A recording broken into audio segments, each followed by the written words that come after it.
اور اپنے پروردگار کی بخشش اور اس بہشت کی طرف لپکو جس کا عرض آسمان اور زمین کے برابر ہے اور جو پرہیزگاروں کے لیے تیار کی گئی ہے، جو آسودگی اور تنگی میں اپنا مال اللہ کی راہ میں خرچ کرتے ہیں اور غصے کو روکتے اور لوگوں کے قصور معاف کرتے ہیں،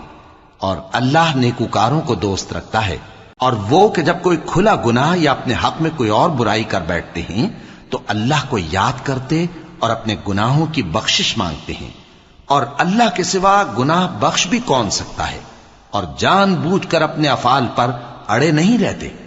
ایسے ہی لوگوں کا صلہ ان کے پروردگار کی طرف سے بخشش اور باغ ہیں جن کے نیچے نہریں بہ رہی ہیں، اور وہ ان میں ہمیشہ بستے رہیں گے، اور اچھے کام کرنے والوں کا بدلہ بہت اچھا ہے۔ تم لوگوں سے پہلے بھی بہت سے واقعات گزر چکے ہیں، تو تم زمین میں سیر کر کے دیکھ لو کہ جھٹلانے والوں کا کیسا انجام ہوا۔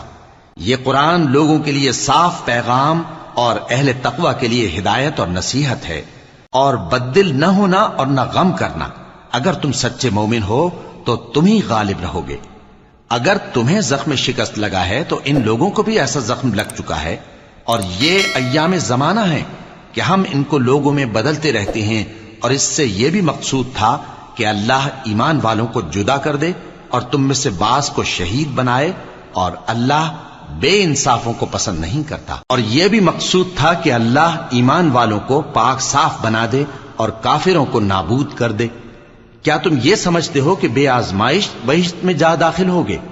حالانکہ ابھی اللہ نے تم میں سے جہاد کرنے والوں کو تو اچھی طرح معلوم کیا ہی نہیں، اور یہ بھی مقصود ہے کہ وہ ثابت قدم رہنے والوں کو معلوم کرے، اور تم موت شہادت کے آنے سے پہلے اس کی تمنا کیا کرتے تھے، سو تم نے اس کو آنکھوں سے دیکھ لیا۔ اور محمد صلی اللہ علیہ وآلہ وسلم ایک پیغمبر ہی تو ہیں، ان سے پہلے بھی بہت سے پیغمبر ہو گزرے ہیں۔ بھلا اگر یہ مر جائیں یا مارے جائیں تو تم الٹے پاؤں پھر جاؤ گے؟ اور جو الٹے پاؤں پھر جائے گا تو اللہ کا کچھ نقصان نہیں کر سکے گا، اور اللہ شکر گزاروں کو بڑا ثواب دے گا۔ اور کسی شخص میں طاقت نہیں کہ اللہ کے حکم کے بغیر مر جائے، اس نے موت کا وقت مقرر کر کے لکھ رکھا ہے، اور جو شخص دنیا میں اپنے اعمال کا بدلہ چاہے اس کو ہم یہی بدلہ دے دیں گے، اور جو آخرت میں طالب ثواب ہو اس کو وہاں اجر عطا کریں گے، اور ہم شکر گزاروں کو عنقریب بہت اچھا صلہ دیں گے۔ اور بہت سے نبی ہوئے ہیں جن کے ساتھ ہو کر اکثر اہل اللہ دشمنوں سے لڑے ہیں، تو جو مصیبتیں ان پر اللہ کی راہ میں واقع ہوئیں ان کے سبب انہوں نے نہ تو ہمت ہاری اور نہ بزدلی کی، نہ کافروں سے دبے، اور اللہ استقلال رکھنے والوں کو دوست رکھتا ہے۔ اور اس حالت میں ان کے منہ سے کوئی بات نکلتی تو یہی کہ اے پروردگار، ہمارے گناہ اور زیادتیاں جو ہم اپنے کاموں میں کرتے رہے ہیں معاف فرما، اور ہم کو ثابت قدم رکھ اور کافروں پر فتح عنایت کر۔ تو اللہ نے ان کو دنیا میں بھی بدلہ دیا اور آخرت میں بھی بہت اچھا بدلہ دے گا، اور اللہ نیکوکاروں کو دوست رکھتا ہے۔